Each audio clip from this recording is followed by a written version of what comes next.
കരുണയുടെ അവസാന മണിക്കൂർ 18. ത്രിദിന അന്ധകാരം. 3 ദിവസത്തെ അന്ധകാരത്തെക്കുറിച്ചും ആ ദിവസങ്ങളിൽ എന്തു സംഭവിക്കും എന്നതിനെക്കുറിച്ചും ഞാൻ നിനക്ക് പറഞ്ഞു തരാൻ പോവുകയാണ്. ഇതൊരു സ്വകാര്യ വെളിപാടാണ്. എൻ്റെ പ്രിയപ്പെട്ടവരെ, ചുരുക്കം ചിലർക്ക് മാത്രം വെളിപ്പെടുത്തപ്പെട്ടിട്ടുള്ള ഒരു കാര്യമാണിത്. ആ ദിവസങ്ങളിൽ ലോകം മുഴുവൻ ഇരുട്ടിലായിരിക്കും. ആ സമയത്ത് ദുഷ്ടാരൂപികൾ ഭൂമിയിലെങ്ങും കറങ്ങി നടക്കുകയും വലിയ നാശത്തിനും മനുഷ്യരുടെ സഹനത്തിനും കാരണമാവുകയും ചെയ്യും. എല്ലാവരും ഭവനങ്ങളിൽ തന്നെ ആയിരിക്കട്ടെ.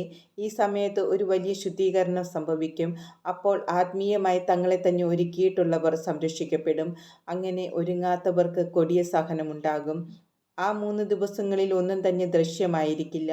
മഹാമാരിയെ വഹിച്ചുകൊണ്ടുവരുന്ന വായു അനേകരുടെ ജീവൻ അപഹരിക്കും.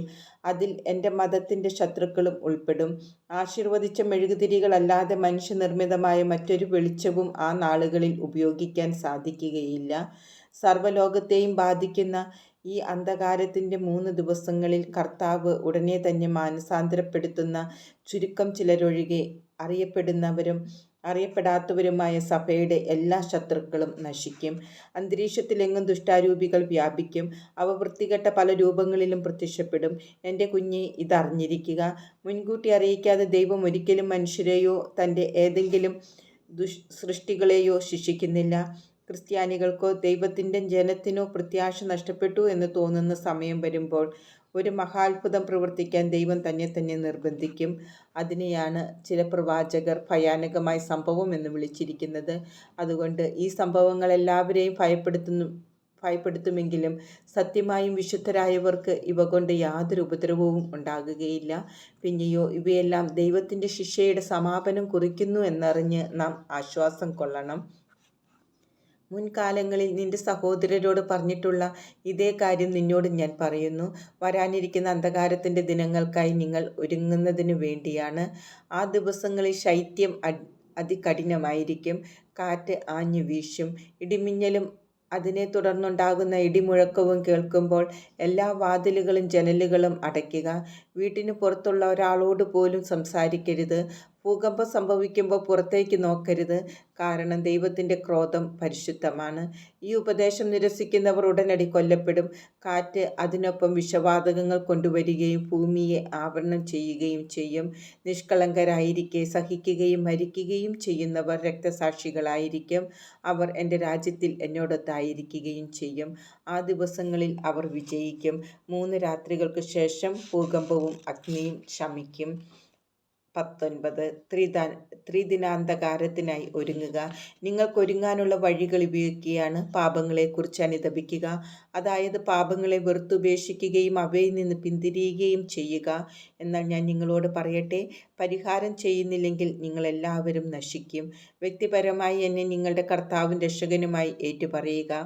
രക്ഷ പ്രാപിക്കാനും നിത്യജീവനിലേക്ക് പ്രവേശിക്കാനും വേണ്ടി നിങ്ങളുടെ മുഴുവൻ ശരണവും എന്നിൽ അർപ്പിക്കുകയും എന്നിൽ വിശ്വസിക്കുകയും ചെയ്യുക. എല്ലായ്പ്പോഴും വരപ്രസാദാവസ്ഥയിൽ ആയിരിക്കുക. എല്ലാ ദിവസവും നിങ്ങളെ എൻ്റെ പരിശുദ്ധ അമ്മയ്ക്ക് പ്രതിഷ്ഠിക്കുക. പിശാചിൻ്റെ മേൽ പൂർണ്ണമായും ആധികാരികമായും വിജയം നേടുന്നത് അവളാണ്. ഈ അന്ത്യനാളുകളിൽ നിങ്ങൾക്ക് സംരക്ഷണത്തിനുള്ള മാർഗവും നിങ്ങളുടെ ജീവിതത്തിൻ്റെ പോഷണവുമായി എൻ്റെ പിതാവ് നൽകിയിരിക്കുന്നതും അവളെയാണ്. ഇടയ്ക്കിടെ അരൂപിയിൽ ദിവ്യകാരുണ്യം സ്വീകരിക്കുകയും മനസ്താപപ്രകരണം ചൊല്ലുകയും ചെയ്യുക. ലിയോ 13 പാപ്പ രചിച്ച മിഖായേൽ മാലാഖയോടുള്ള പ്രാർത്ഥന പൂർണ്ണ രൂപത്തിലുള്ളത് ചൊല്ലുകയും നിങ്ങളുടെ സഹനങ്ങളെല്ലാം പ്രാർത്ഥനാപൂർവം സഭയുടെ നവീകരണത്തിനായി കാഴ്ചവെക്കുകയും ചെയ്യുക. എല്ലാ ദിവസവും പരിഹാര പ്രവൃത്തികൾ ചെയ്യുകയും ജപമാല ചൊല്ലുകയും ചെയ്യുക. എല്ലാ ജനലുകളും ഭദ്രമായി അടയ്ക്കുക. പുറത്തേക്ക് നോക്കാതിരിക്കുക. ഒരു ആശീർവദിച്ച മെഴുകുതിരി കത്തിച്ചു വയ്ക്കുക. അനേക ദിവസങ്ങളിലേക്ക് ആ ഒരു മെഴുകുതിരി മതിയാകും. ആത്മീയ ഗ്രന്ഥങ്ങൾ വായിക്കുകയും കൈകൾ വിരിച്ചു പിടിച്ചുകൊണ്ട് കരുണയുടെ ജപമാല ചൊല്ലുകയും ചെയ്യുക. അനേകം ആത്മാക്കളെ രക്ഷിക്കാനായി പരിത്യാഗം ചെയ്ത് കാഴ്ചവെക്കുകയോ സാഷ്ടാംഗം വീണ് പ്രാർത്ഥിക്കുകയോ ചെയ്യുക. വീടിന് പുറത്തേക്ക് പോകരുത്. നിങ്ങൾക്ക് ആവശ്യത്തിനുള്ള ഭക്ഷണം കരുതി വയ്ക്കുക. പ്രകൃതി ശക്തികൾ ഇളകുകയും അഗ്നിമഴ മനുഷ്യരെ ഭയം കൊണ്ട് വിറകൊള്ളിക്കുകയും ചെയ്യും. എന്നാൽ നിങ്ങൾ ധൈര്യമായിരിക്കുക. ഞാൻ നിങ്ങളുടെ ഇടയിൽ തന്നെയുണ്ട്. വാതിലുകളിൽ നിന്നും ജനാലകളിൽ നിന്നും അകന്നു നിൽക്കുക. യാതൊരു കാരണവശാലും പുറത്തേക്ക് നോക്കുകയോ പുറത്തു പോവുകയോ ചെയ്യരുത്. പുറത്തുനിന്ന് വിളിക്കുന്ന ആരുമായും സംസാരിക്കാൻ നിൽക്കരുത്. കാരണം അഭയകേന്ദ്രങ്ങൾക്കുള്ളിൽ സുരക്ഷിതരായിരിക്കുന്നവരെ വശീകരിച്ച് പുറത്തേക്ക് കൊണ്ടുവരാനായി ദുഷ്ടാരൂപികൾ വഞ്ചനാപരമായി മറ്റുള്ളവരുടെ ശബ്ദം അനുകരിച്ച് നിങ്ങളെ വിളിക്കും.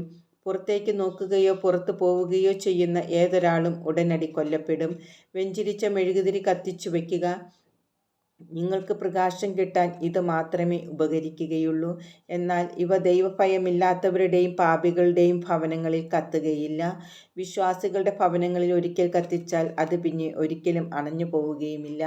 ഹന്നാൻ വെള്ളം വീട്ടിനുള്ളിൽ സമർത്ഥമായി തളിച്ചുകൊണ്ട് നിങ്ങളെ തന്നെയും മറ്റുള്ളവരെയും ആശീർവദിക്കുക.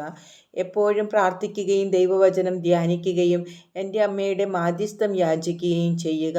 വരപ്രസാദാവസ്ഥയിലായിരിക്കുകയും എൻ്റെ അമ്മയുടെ സംരക്ഷണം അപേക്ഷിക്കുകയും വിശുദ്ധരുടെയും മാലാഖമാരുടെയും മാധ്യസ്ഥം യാചിക്കുകയും ചെയ്യുന്നവർക്ക് ഒരു ഉപദ്രവവും ഉണ്ടാവുകയില്ല എന്ന് ഞാൻ നിങ്ങളോട് ഉറപ്പായി പറയുന്നു.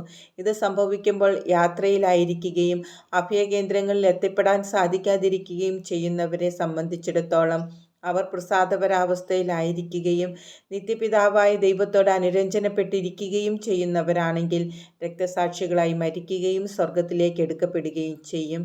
ചില കുഞ്ഞുങ്ങളും അതുപോലെ തന്നെ ദൈവം തീരുമാനിക്കുന്ന മറ്റു ചിലരും നേരത്തെ തന്നെ സ്വർഗത്തിലേക്ക് എടുക്കപ്പെടും.